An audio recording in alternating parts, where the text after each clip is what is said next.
Hello, everybody, and welcome to the Something Something podcast. My name's Derek Kasloff, and with me, as always, is Larry Sands. Say hello, Larry.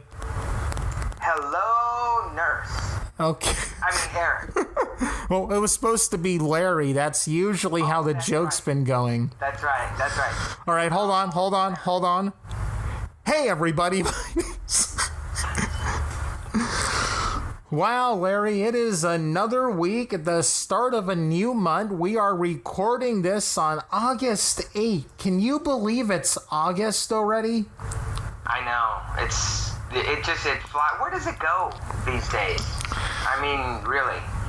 We were just at the start of summer. It seems like we were just at the start of the year a few weeks ago is what it feels like. I know, it's crazy. And you know, Eric, we're coming up on a year. Yeah, I was about to say that. August is a huge month for us. The podcast turns a year old. It is 1 year since I went to my first film festival with Her Name Was Samantha. I remember that. Yeah, and hey, speaking of short films, my short film for the Annabelle contest is up on our YouTube channel. Now, you can go to the My Annabelle Creation webpage to find it, but you would have to scroll all the way down till you see Eric K. Lodi. So yeah, it is much easier just to go to the YouTube video. Nice. Excellent. And I watched it, and I was thoroughly impressed, and I enjoyed it. Thank you so much, Larry. And once again, just to be able to put something together in the short amount of time. Oh, dude, it was a little, I want to say 10 days, but most honestly a week. Yeah, I remember when you first told me about it, I was like, man, you better get started. And you're like, yeah, and I was like, oh man, I don't know. But you did it, and that's the thing. Doing it is half the battle.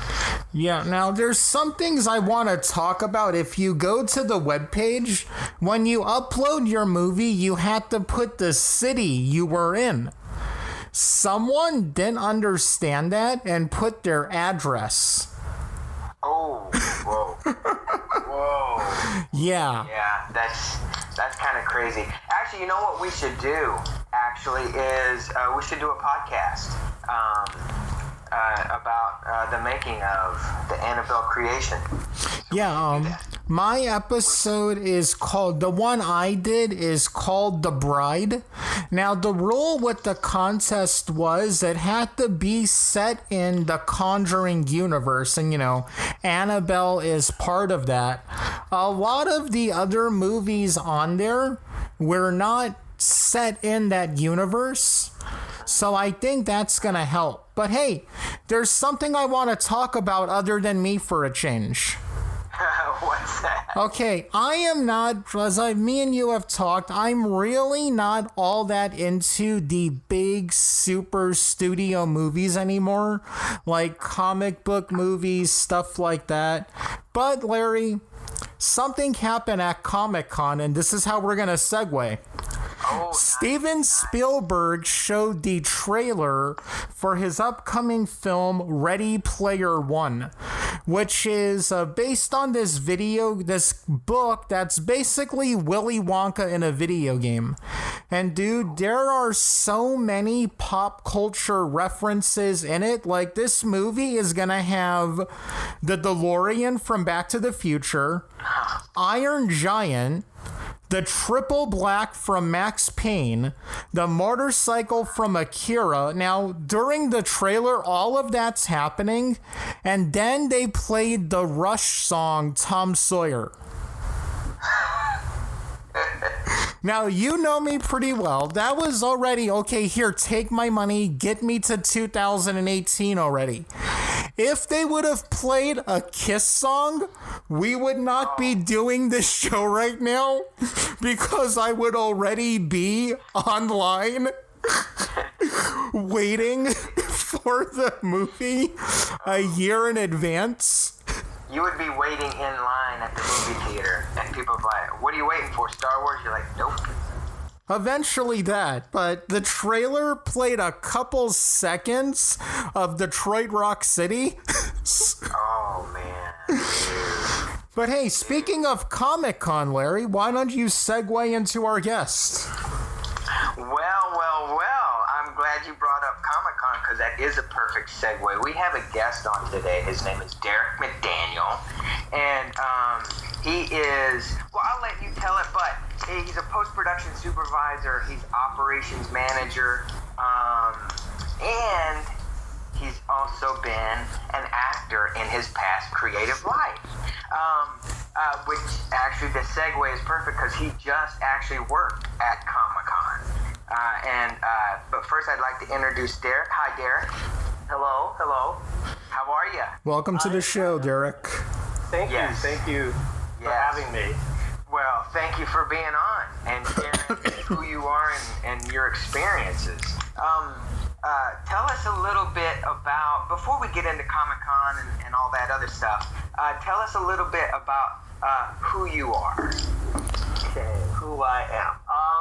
So let's see. Do we start from the beginning, or do we start what we're doing now? Actually, that is a good question because there is always a beginning to being a person that is in this creative field, whether you're an actor, director, editor, a model, a dancer. So yeah, start. What do you like right now? Oh, is there anything creative in modeling? Yeah, of course. Like how? Mine was always like in front of like a rolls or something kind of interesting like that. Kind of weird. Nice. And I always found that kind of weird. Like you were saying, it's like you just don't stand there in front of the camera. You actually have to have something going on. That's right. Well, you see, I'm not attractive like you guys, so I don't understand the pressures of modeling. Well, it's kind of a weird notion. I kind of agree with you, Eric, in that when I first did that, I just went, what do you mean? You just want me to stand here, right? And they go, no, you have to have something going on behind you. And I said, oh, well, maybe I'll use this kind of little acting stuff that I've been working on. And it kind of worked out. So, yeah. So we did that, and which led me into a group called Theater Eat, which I did an apprentice stint for with acting. And basically what I did was, as an apprentice, you have to do all the stuff in the background, the lighting and stage managing and things like that, learn how to do all that and be a member. So I did that for a few years, like 3, which also led me into, I won a contest. Let's put it this way, acting contest, the inner city center contest, acting contest, right?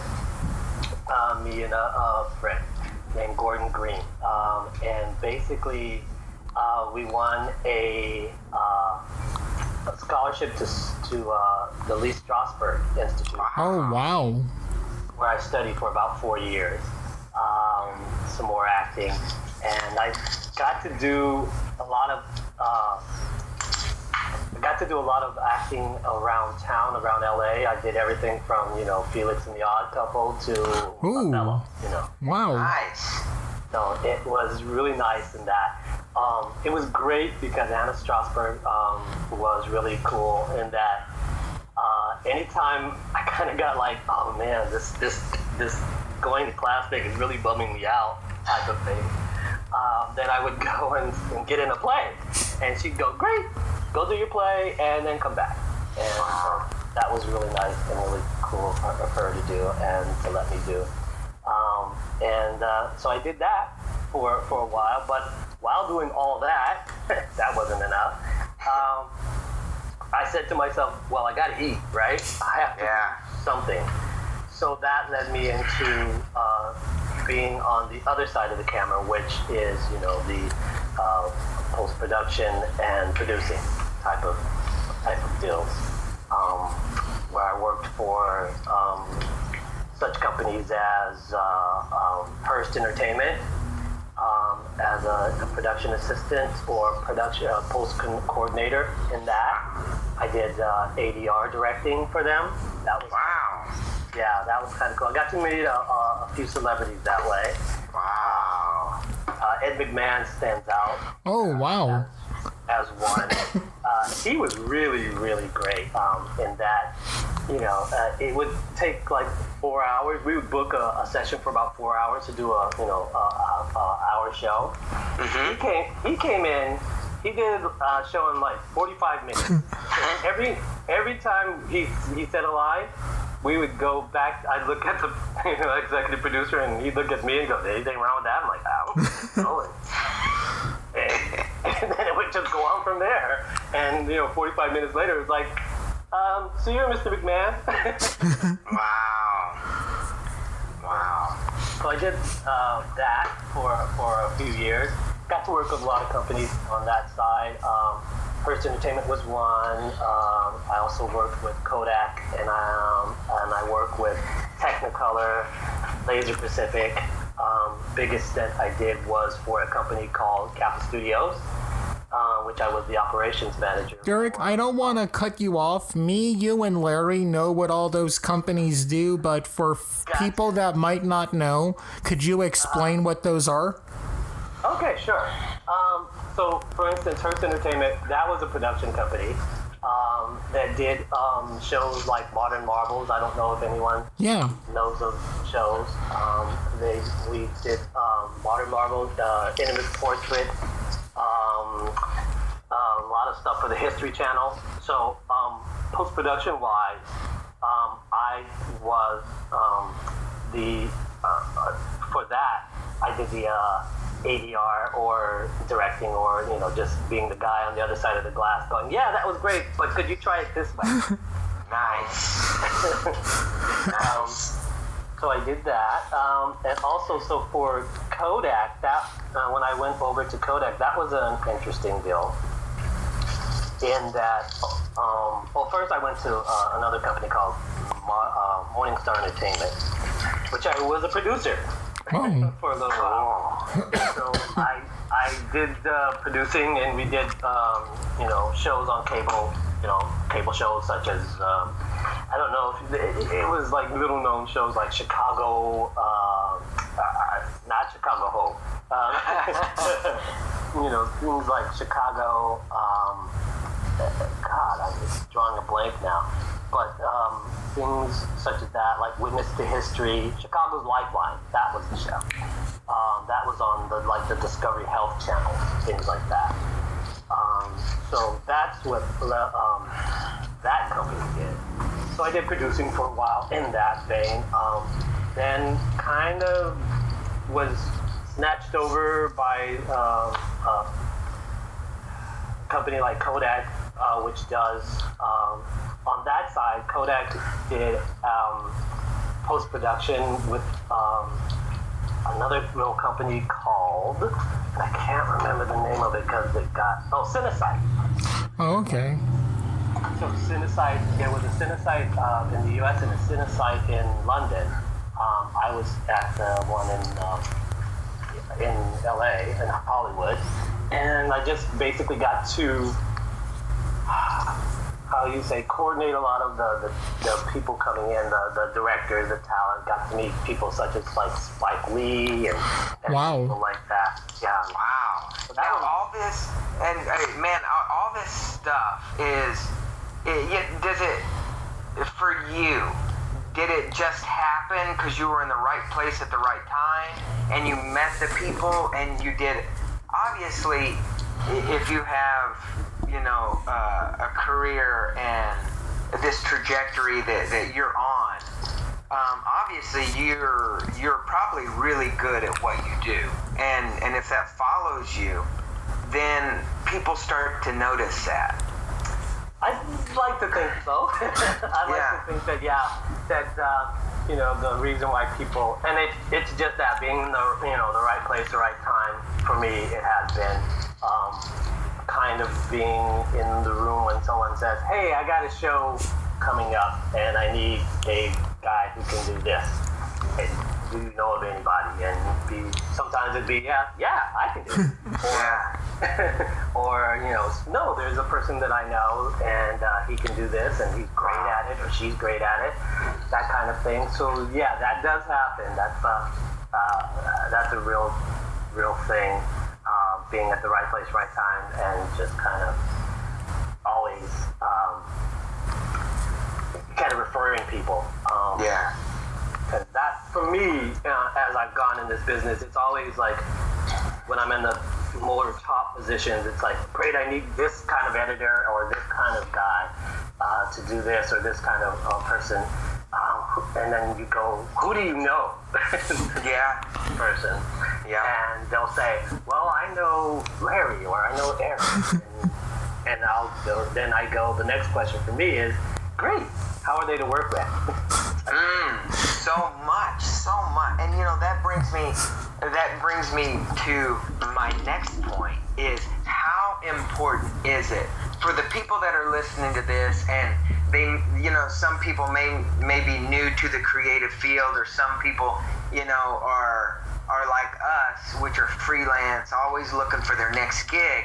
How important is it for, I guess it would be like, for an example, me, to have just a great attitude and easy to work with? From my opinion, it is 100% important to have that, to do that, to be like someone who has a great attitude, someone who is willing to try at least. If you say, hey, can we move this over here or do this over here, editorial wise, or saying, for me as well, it's like, hey, Derek, we need this to happen by this date. Can it happen? And me figuring out a way to do it and being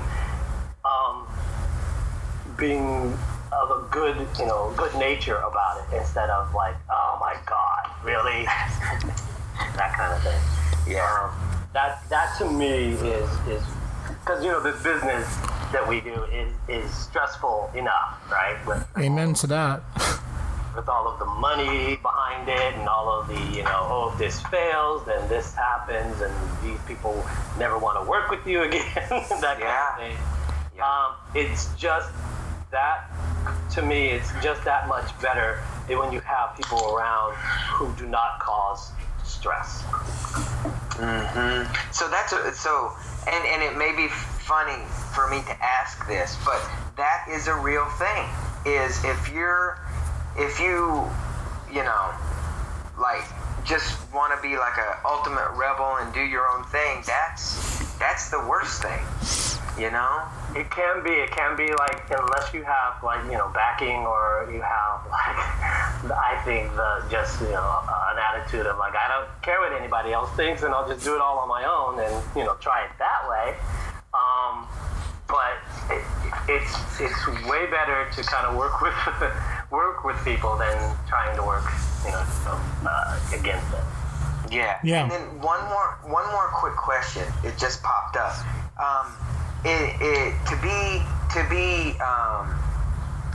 To be helpful and nice and courteous and able to work with your coworkers, how important is it to understand, and I get this, but how important is it for people that are just starting out, just to take a step and go, hey, I don't technically know a lot of stuff, but the things that I've done, whether it, just be working on like lighting, how important is it for somebody that has a little bit of experience to take ownership in their experiences in order for them to move on and up?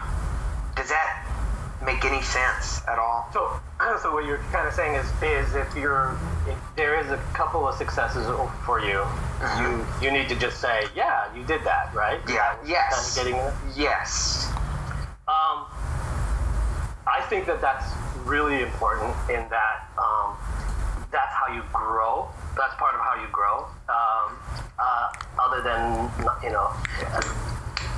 being open to to constructive criticism or being open to new ideas. But also, like, we would tell our interns from when I was working at Company Studios all the time, it's like, look, speak up a little bit, learn how to, because some of them would come in the room and be very intimidated and whisper and kind of be like, oh yeah, man, I feel like I'm in the principal's office type of thing. But it's like, no. This is for me. This is a safe place, and that if you have an idea, go ahead and speak up. And when they did something really good or really great, or took initiative to do something that turned out to be, successful, I would definitely say to them, that was great, you should do more of that, or that was a good success, put that in your this is good to do file.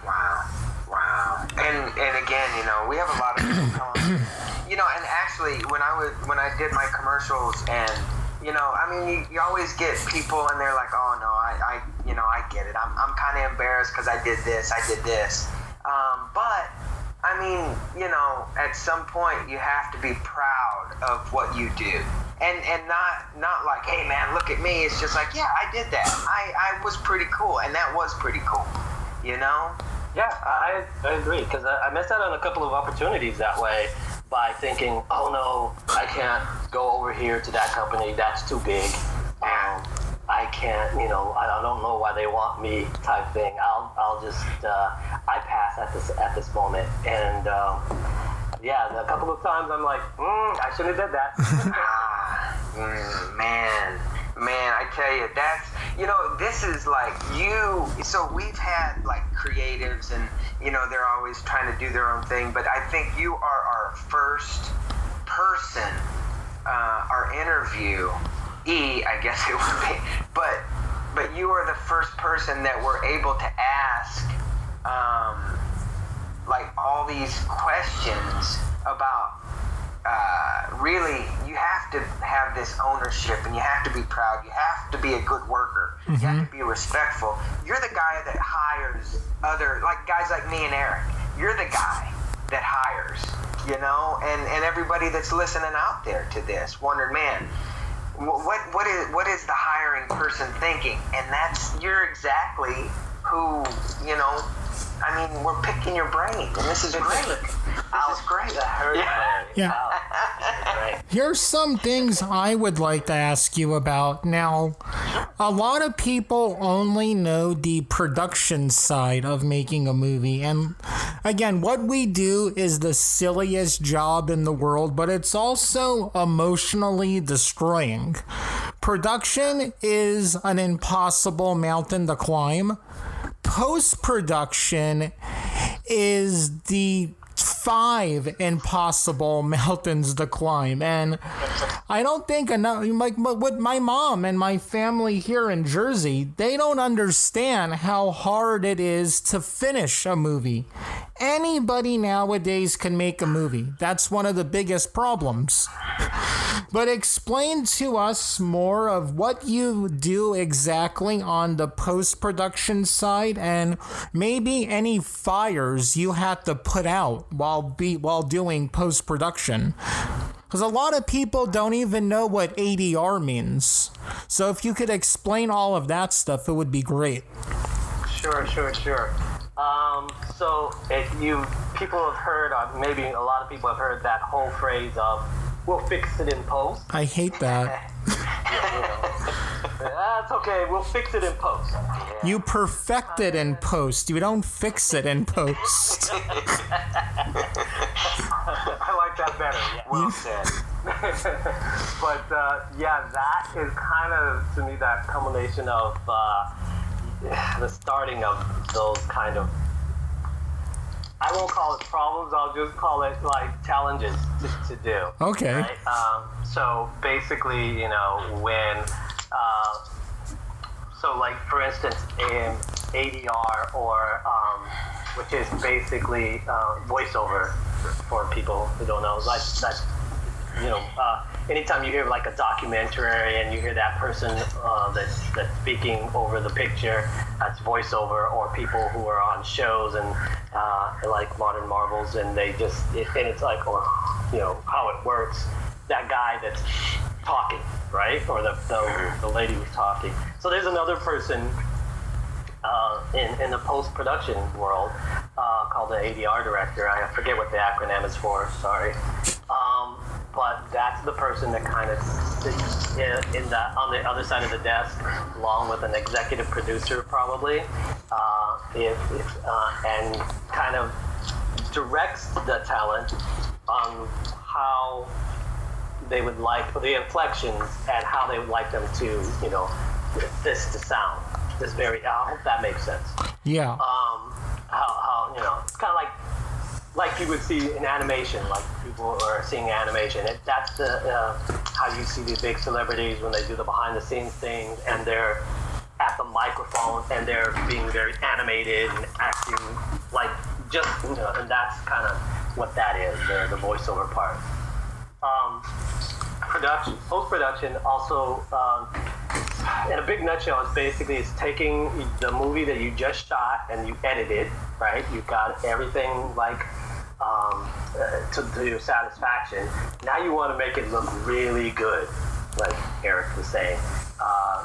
Finishing it, make it look really nice. So there's a lot of things that go into that, such as color correction, which basically means that you're making the picture, the color look good, like on people or the places, or making that whole, say if you got a scene that you want to make darker, you can make it darker, you can make it lighter, within whatever you shot. So that's the whole thing of making that happen.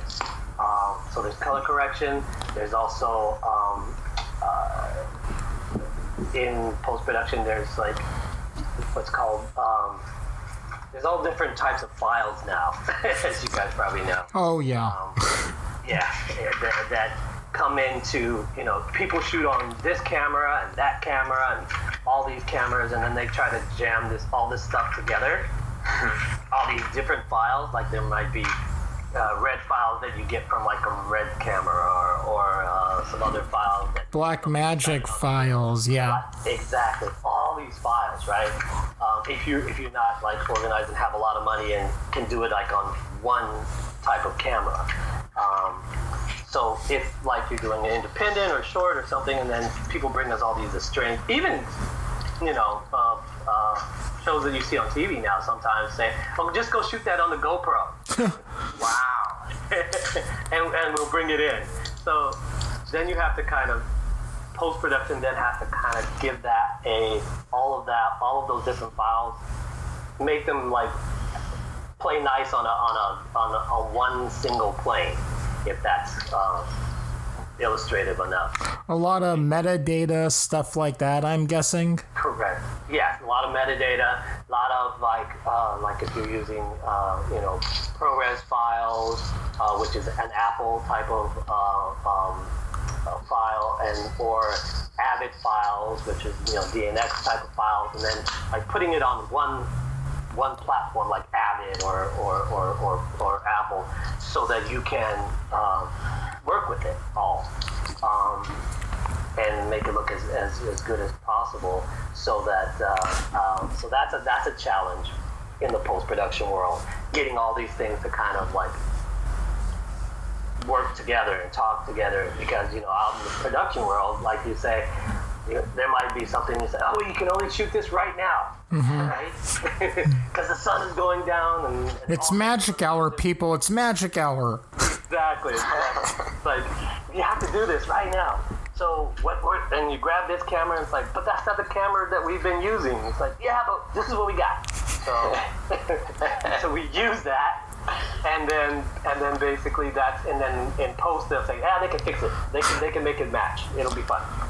That's part of that. So that's a challenge itself. You know, I've been teaching myself color grading in DaVinci Resolve, and I am so happy we don't do everything on film anymore.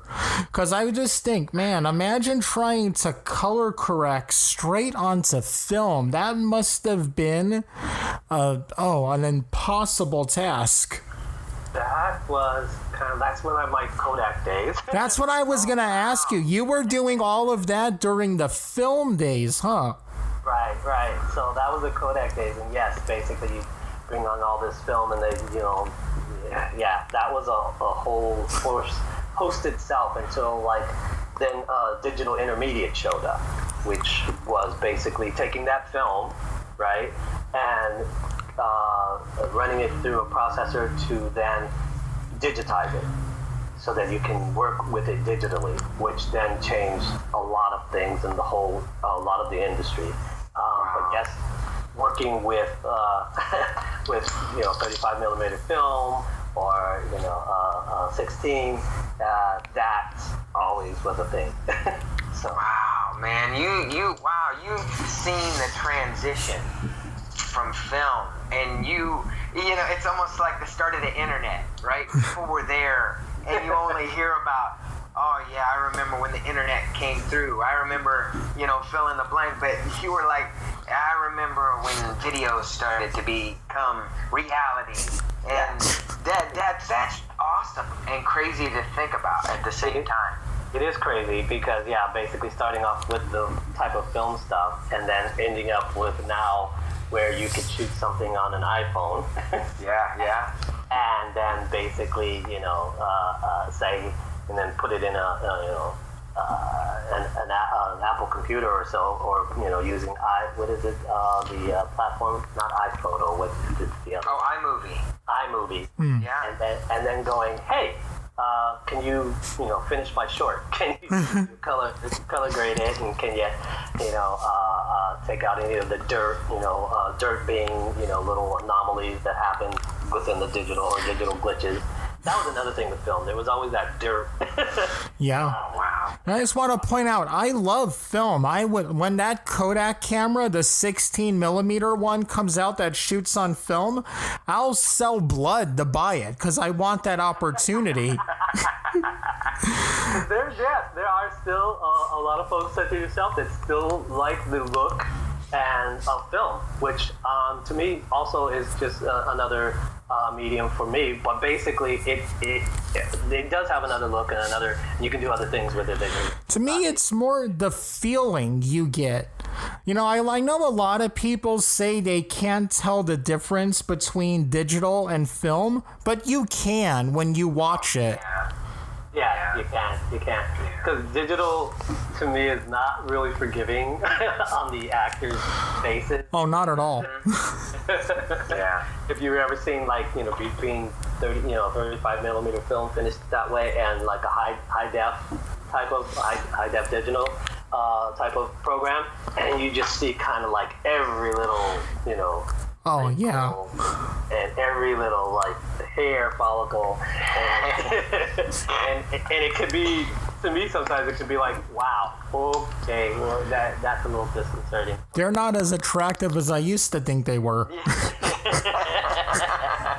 It kind of comes down to that, yeah. Kind of comes down to, oh really? She looks like that? You look like that? Oh.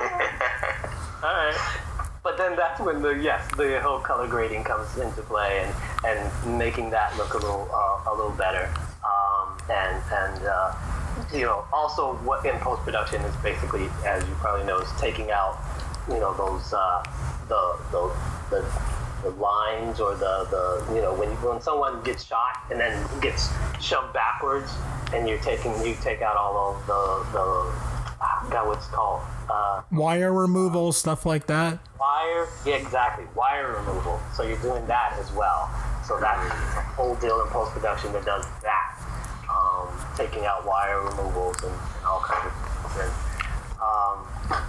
And then, so when we got to digital, it was kind of blowing my mind because we were at Kodak when we were doing a film. I think it was the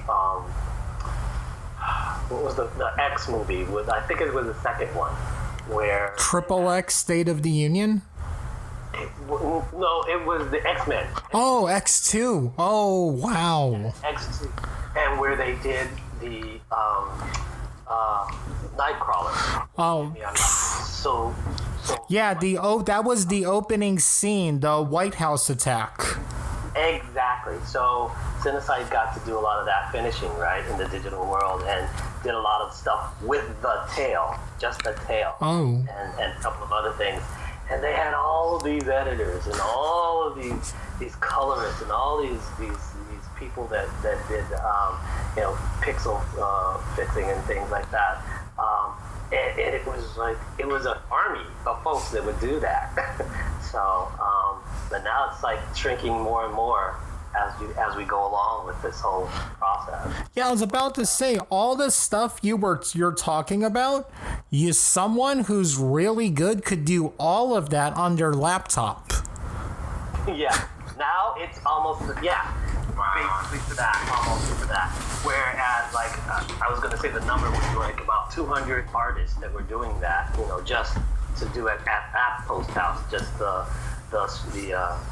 Nightcrawler guy. Now, people can do it like with just a way few less, and some people can do stuff on their laptops, and and especially the newer, younger generation coming up, they're just phenomenal on what they breathe in and they take in, and it's just kind of, being the older guy, you're always having to say, trying to keep up and catch up. And the biggest problem I have with the younger generation is they won't stay off my lawn.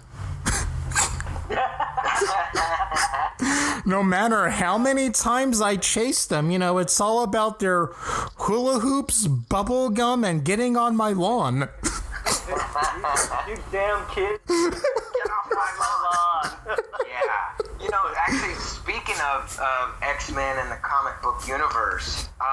Ooh, nice segue. Segue Sam. Thank you. Tell us a little bit about your work at Comic-Con.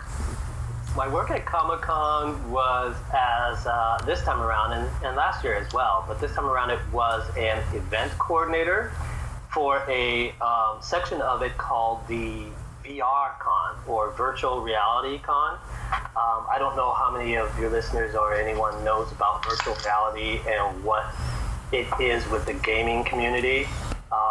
And basically what it is putting on the goggles, or having a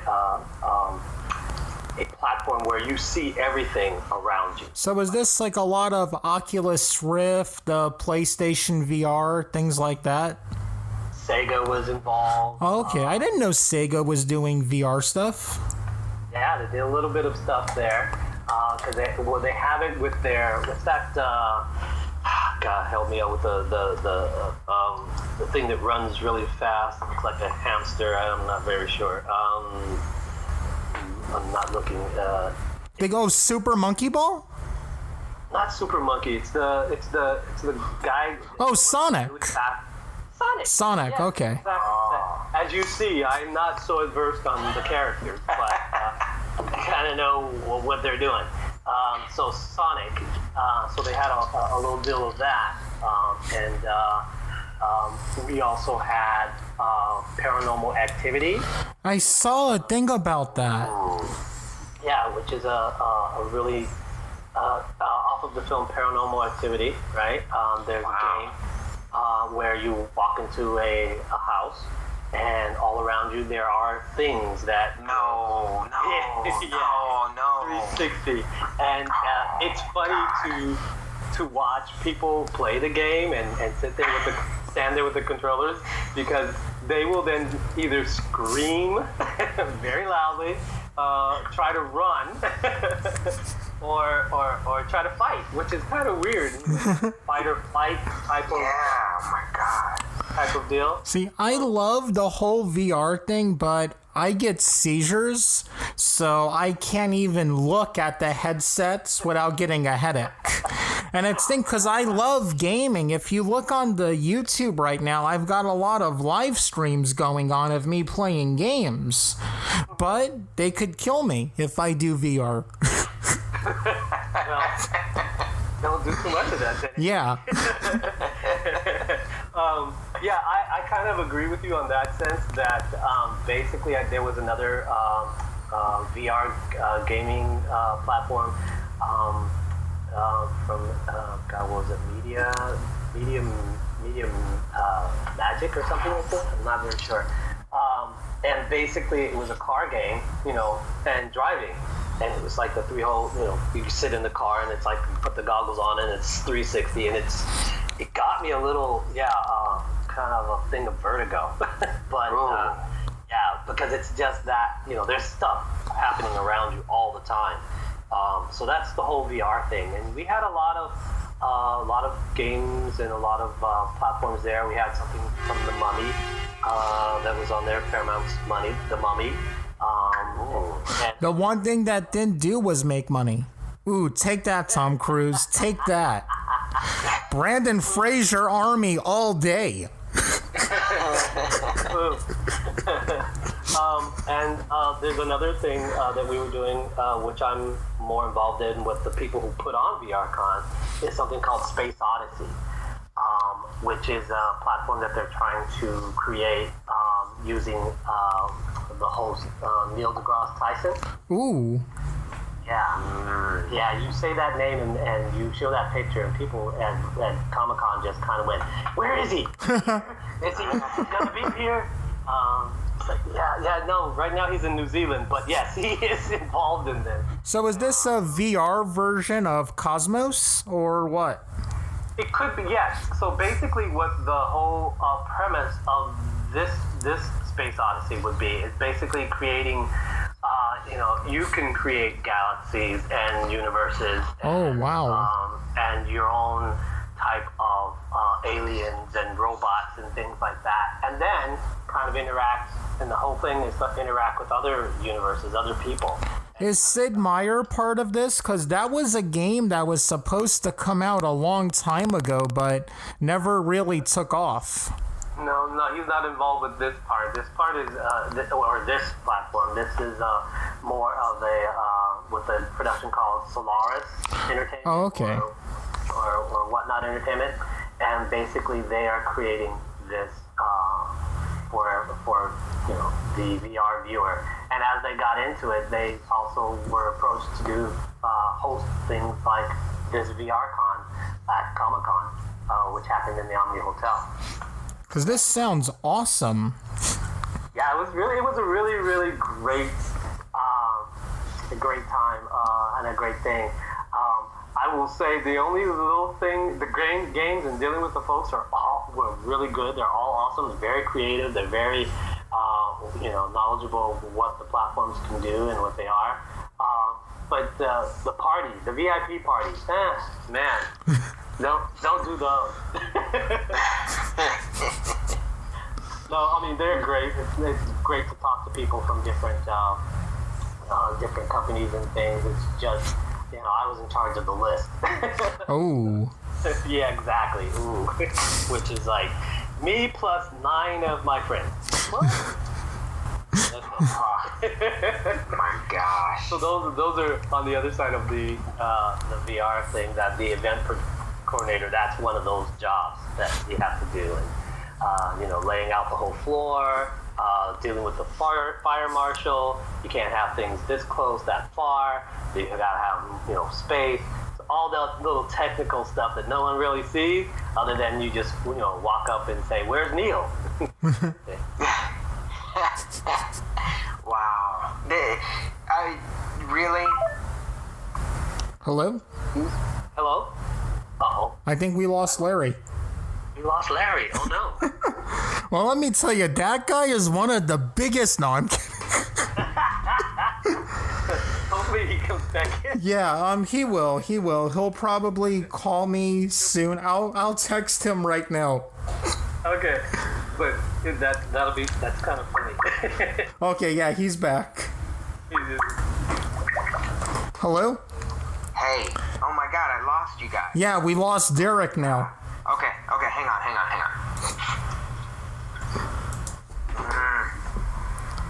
What the heck? Hang on. I'm gonna add him in. Okay. Crap. Can you pick up where we left off? Yeah, I'll edit it. Okay, alright. Hey guys, You back? Hey, I'm sorry. Oh my god. I don't know what happened. I'm things so like sorry. things just like that happen in post. Yeah, and you know who's gonna have to fix this in post? Me. Actually, we should. Actually, I don't know. Should it be something we talk about? Like, well, I mean, that's just. I'm so sorry. I don't know what the hell happened. It's cool. God. We'll go Goodness gracious. Okay, you were about to ask a question, Larry. No, actually, I was just about ready to heap a lot of praise on Derek. Okay, so let's hold for editing. 5, 4, 3, 2, 1. And welcome back to the Something Something podcast where nothing wrong ever happens. Nothing ever. And, that's part of, right? So the technical difficulty happened. What technical difficulty? Yeah, exactly. And Derek, what was the first thing that you said when we got back on? This kind of thing like this happens in post. Exactly. This is one of those types of things that happen. Like a picture will go out, or a frame will not be there, or a whole section gets lost, and you go, whoa, what? Executive producer, and it would be even worse if it's like a whole bunch of execs sitting in the room. Oh man! And they're viewing their lovely film down that's going to make them millions of dollars.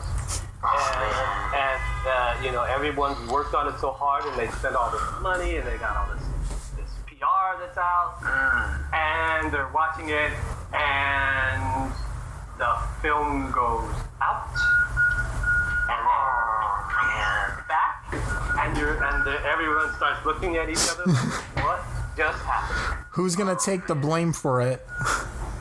Yeah. Something wrong, Larry? No, and usually, and quite to put it bluntly, does that rest on you, Derek? That could, yeah. Then that's where the whole thing that I've in this industry for me is called the blame game type thing. Yeah. Will basically kind of kick in, like who was supposed to make sure that didn't happen, type of deal. So yes, then that comes on to someone like me, like a post-production coordinator or supervisor, whose main job also is to view that film down, 1,000% before it gets seen by other people, to make sure that everything's there and everything's right. Knowing, and then everyone also knows that they are, in the best laid plans and in the best even possible deal, something could happen. Something always happens, right? Yeah. But sometimes some people don't feel that way. Yeah. They just feel that it should never happen, and there's all kinds of things to not make it happen, which that is true. But technology being what it is, sometimes a power glitch happens, or a file gets corrupted. That's the only thing about digital. It's like a file gets corrupted and sneaks in there, and people didn't catch it, or there's like a big pixel missing right in front of someone's face, things like that. And it's magnified on a big huge screen, like an IMAX screen. Goodness gracious. So that's when you start sweating and you start saying things like, okay, this is what happened and this is how we fixed it. Yeah. As long as you fix it like right away, or make guarantees that it will not happen again, then that's from my standpoint of where things are go in the right direction. When you go into the whole thing of like, well, he should have done this, or she should have done that, or he could have done this, that's the bad direction. where then I'm I'm more of the problem-solving type of manager, instead of the finger-pointing type of. Got you. And then that's where the phrase come in. You only had one job. One job. You're like, yeah. What about where I oversee 40 people? That's my one job. That's my yes. one job. Yes, yes, yes. Well, before our little technical difficulty, I was about to say, Derek, you really, I mean, again, we've interviewed, obviously, directors and actors and stuff, but you really are our first behind-the-scenes, I guess, hiring manager, but also, I mean,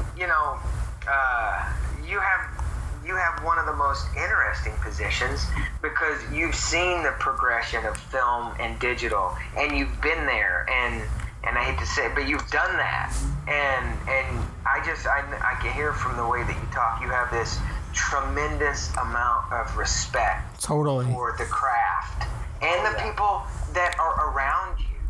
And I think, man, that in a business where it's like, 1 minute you love each other, the next minute you hate each other, but to be able to work cohesively and to be able to wrangle that many people and get them on the same page in the same direction, is a feat unto itself. So I just want to commend you.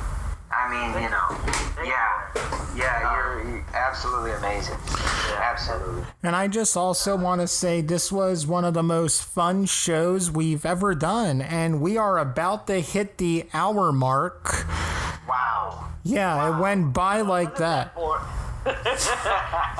it wasn't that boring, maybe. I don't know. No, not at all. Not at all, man. No. And as a matter of fact, I would like to throw in that knowing that you started out as an actor and you're from that acting background, I would like to invite you to come back to talk about your acting stuff, but also have you participate in a little of should we tell him? Well, you know what, Larry? Since we know he does improv, roll the music, future Eric. All right, everybody, as you could tell by the jingle, it is time for Pitch That Movie. This is a segment in the show where me, Larry, and our guest each come up with a concept for a movie. Now, here's the thing, Derek. We have a release date. It is the same date as Star Wars Episode 8. Oh, we are so done. And basically what we're going to do is, since Larry brought it up, he's going to be the anchor. We come up with a concept. We don't got to get into the whole thing, just beginning, middle, and end. Nothing huge. We have to cast it because I forget the exact date of Episode 8. That is the date we come out. So start us off, Larry. Oh, man. Okay, so we're thinking epic movie, right? Okay, yeah.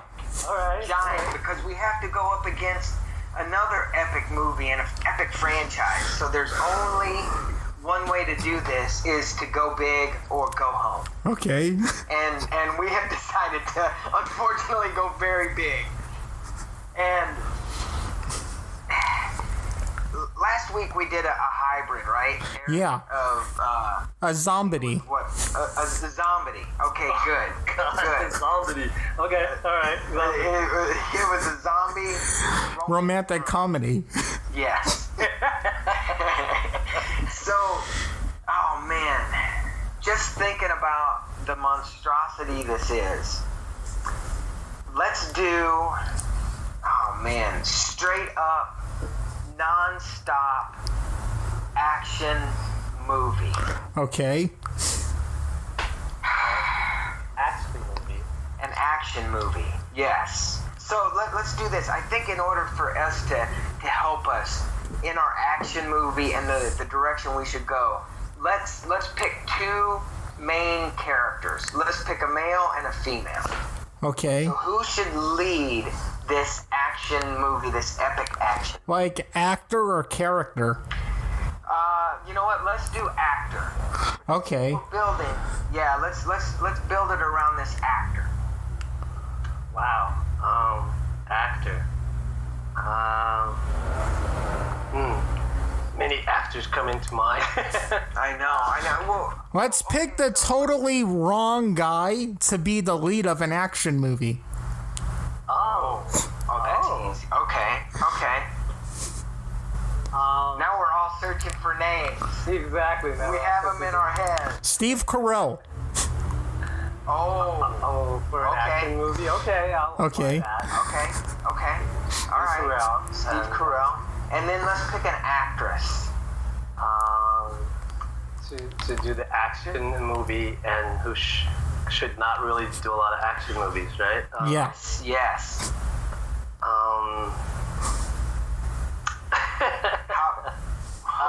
What? Lindsay Lohan? Okay. Oh, yeah. Hey, I'm gonna. Larry knows this. She is my biggest celebrity crush. So any chance I could get to work with her, I'll do it. Okay, so Lindsay Lohan. I can see it now. This is her big comeback chance. Okay. This is her chance. This is her Pulp Fiction. This is her, yes, very, very true. And she's starring alongside Steve Carell. Okay. So already you have a mismatch because it's an action movie, right? Okay, so who's the good guy, who's the bad guy? Well, I think they both should be the good guys. I agree with that. I agree with Okay. the good guys. Okay, all right. Who should we pick as a bad guy? Since we always use him, Ed Harris. Ed Harris is good. I just want to explain to Derek, we've been doing this for a while, and Ed Harris, maybe we should make that another prerequisite. Ed Harris has to be in it. That's awesome. He's gonna be like, you guys had me playing the priest in that demon movie. You had me in that dragon movie. Oh my God. But also as like a guest appearance, we got to have Christopher Walken. Okay. Okay, I'm in. Okay, good. But we don't know when he's going to show up or how he's going to show up. He's like our wild card, Okay. right? He's Okay. like our Dennis Hopper in Speed, our wild card. Okay, I think I got something. Oh, okay, good. We're gonna go with, it's a post-apocalyptic world. Ooh. This all started, remember when the mayor of Detroit poisoned his own people's water of Flint? Yes. Okay, so the government has been doing this. They wanted to make a chemical that instead of going to war, we would drop it in a country's water system, and that would turn people against each other. They did it in America, but this outbreak started happening. It went terribly wrong. Lindsay Lohan is the only scientist that has the cure. Oh, I love that.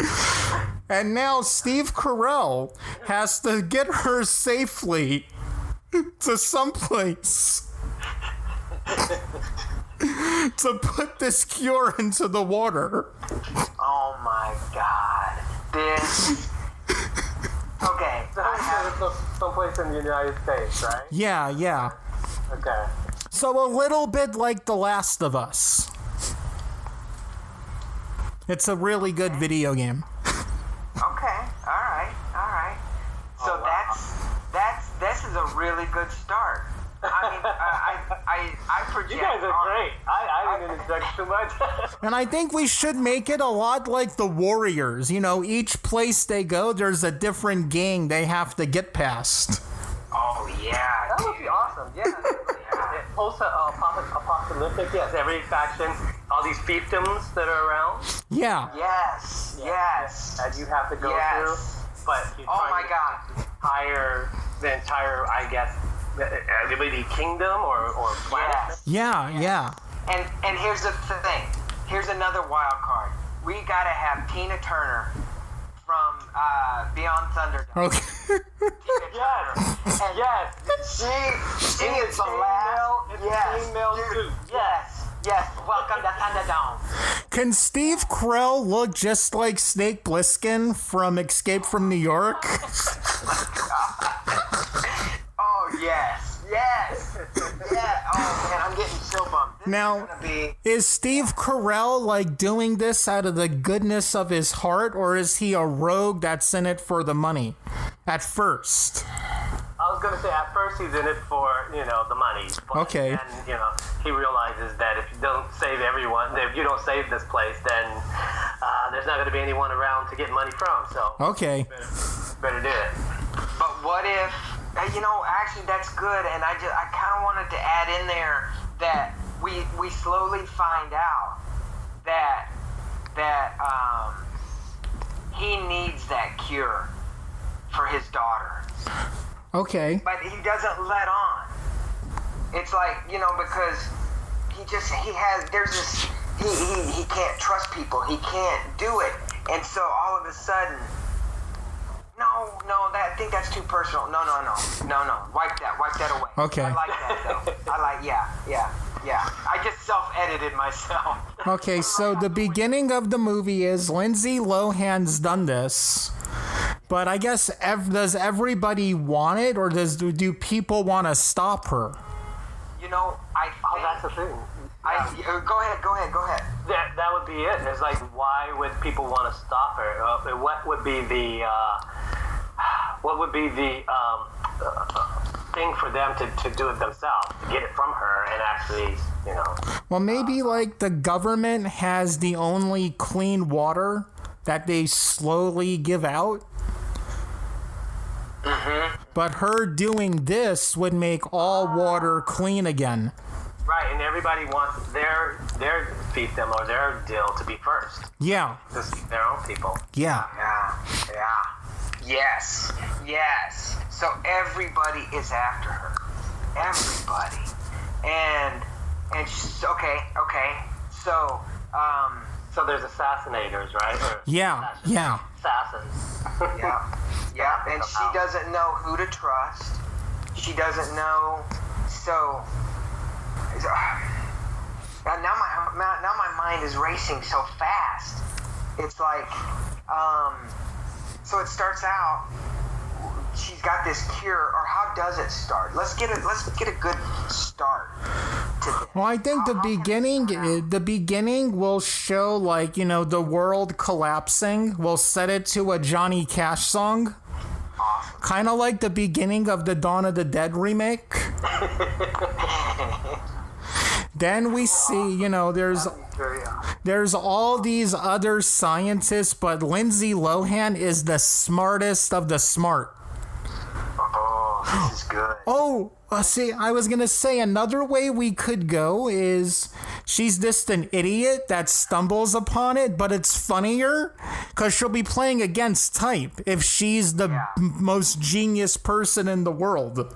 Yeah. That's what I was gonna. Yeah. Okay. Like if she's like the genius, but does all kinds of things that don't make a genius. Yeah. Then that would be probably. Wow. This is fantastic. We're gonna have. You know what? Sorry, Star Wars. Yeah, copyright Eric, Larry, and Derek, by the way. That's right. There you go. That's right. Okay, so I'm thinking the beginning is, it's her and a bunch of other scientists are talking, and they're like, we need to get her to this special place to drop the cure in. And maybe one of them knows Steve Carell's character. He's done stuff for them before. That would be awesome. Okay. I like that. Then so let's. Hello? Hello, Larry. Thing, right? Oh yeah. You faded out there a second. Are we still there? Yeah. Yeah. Okay. It's like an underground thing, right? So Yeah. Get her underground and all this twists and turns, and then she has to get to Tina Turner. Okay. Because she is the final step. Because maybe she works with the good government that wants to put this out, or not the government, just with the rebellion that can get it. That's it. Yeah, good rebellion. I was just gonna say like Amazon warriors or something. That's it. He's the head of some underground not warrior faction, but some underground like assassins that assassinate for the better good. They're assassins that kill assassins. Yeah, exactly. Yes.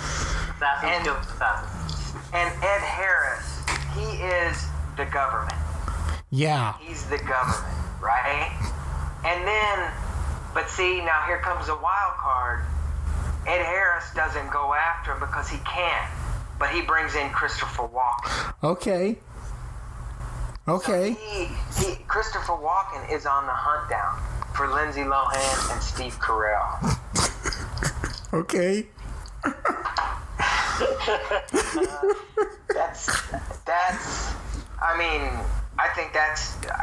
I think we should drop the mic. Yeah. I think so too. I think it, boom, that's it. The way we end Act 1 is Steve Carell's there, but there's an attack on their lab. So now him and Lindsay Lohan have to escape. And now they're on the road, and this is where Act 2 starts. I love it. Okay, should there be like a love thing going on between them?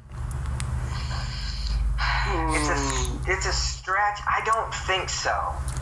I'm not completely sold. I don't think.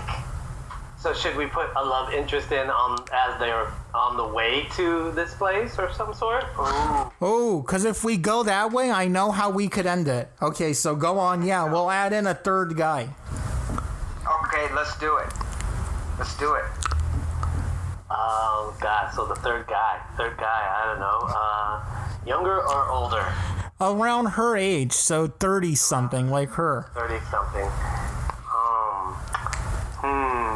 Is it, what's his name? Efron?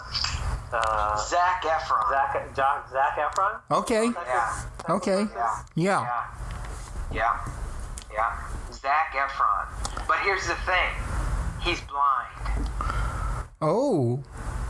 Okay. He's blind. But is he like a blind swordsman, like a blind, butt kicker kind of guy? I was gonna say that's what he is. He's someone that doesn't really need his sight, so he can fight or walk and talk just fine with that. Because he wasn't born blind, guys. The chemicals in the water made him blind. Oh my God. Yes. Oh my God. Oh yes. And it's your people that did this to me. Oh yes. Now, the way they meet up, can we please rip off how Little John and Robin Hood met? Yes, let's. Yes. I'm talking the Disney cartoon version. In the forest. Yeah. I like it. Yes. In fact, we'll call him Little Jim as a nod. Oh, man. Yes. Okay, and then here's his thing. He goes, I might have lost my sight, but I can see with my hands. Okay. And so that's how the love interest starts, because he starts feeling people's faces. And then he comes to Steve Carell. He's like, oh, yeah. So this is it. You know what? All this is flavoring. This is great. This is it. Now this has pushed our opening weekend to Titanic. Yeah, totally. To The Force Awakens. I mean, this is going to be... again, boom. What was that? That was dropping the mic. That's... Okay, so they meet up with Little Jim in Act 2. They have the whole log fight. Little Jim wins. No, I'm thinking Steve Carell has to win to keep the Robin Hood thing going. And then he just, he comes along with them. Yeah, yes, because he's got no choice. He's got no other, he's just there. Yeah. But he finally has something to fight for. So yes. Okay. Yep. Now, as this is going around, every time they leave a place, Walken shows up, right? Yeah. You know it. Yeah. He and his group of whatever. He's a sorcerer. Ooh. I was gonna say robots, but okay. There you go. There's one thing I always wanted to do in a movie. It wouldn't fit in here, where we would have like a total badass guy and a wimp guy who everybody thinks is the badass.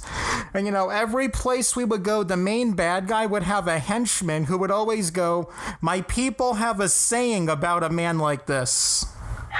Then at the very end, the henchman goes, "I will wait for this man." Then, the wimpy guy comes, they have a big standoff. Like, "My people have a saying about a man like you."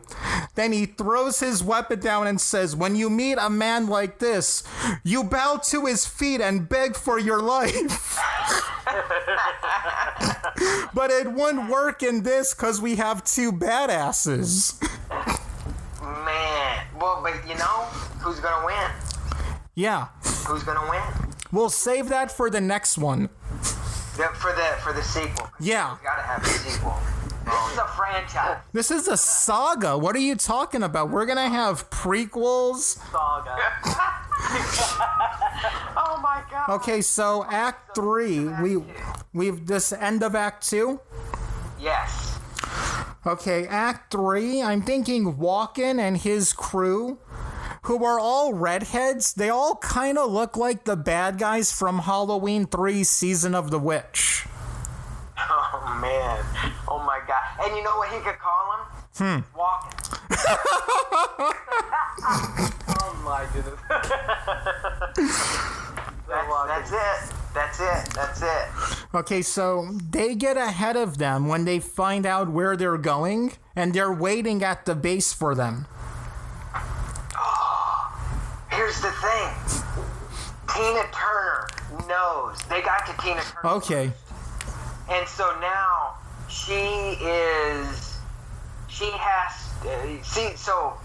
so they got to Tina Turner first, and they're waiting for them there, right? Okay. Because they know they're on their way. And so now Tina Turner is setting them up. But for what? For failure? Or is it success? Is this how we should end it, with a cliffhanger, or should we end the movie right now?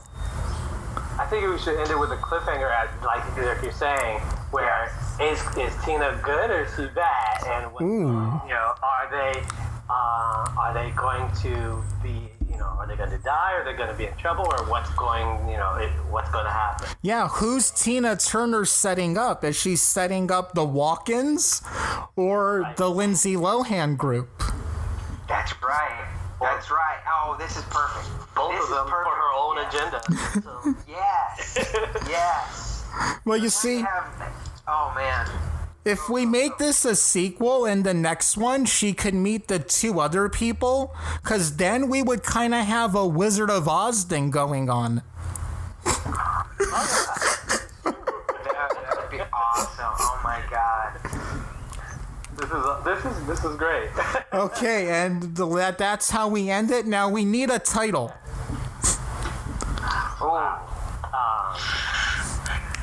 Should it be something that is like describes it, or is just out there and have no idea what you're talking about? I think describes it would be the best way, right? Okay. How about there's something in the water? Walking in the water. Oh my God. Oh man.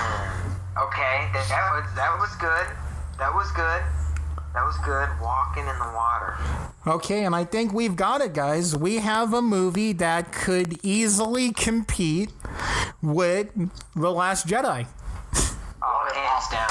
Wateropolis. That's it, Wateropolis. Wateropolis. Perfect. Boom. I see the poster.